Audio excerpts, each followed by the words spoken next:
Want to know how to open a business account in Remitly?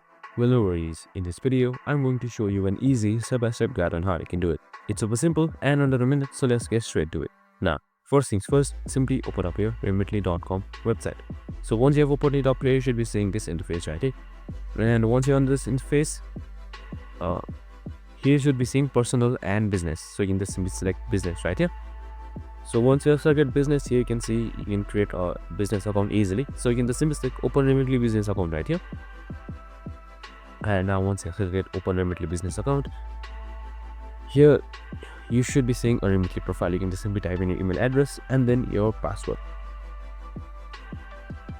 So you can just simply select sign up or continue with Google or Apple as well. So you can just simply select sign up, and once that is done, your business account should be loading. And once that is done, you should see a verification code that should be sent to your Gmail. So you can just simply continue with Google or Apple, or you can just simply verify your email, and then your business account should be easily created. And that's it, super simple and easy. I hope this video helped. If it did, make sure to like, subscribe, and tune in with us for more of these videos. See you in the next one.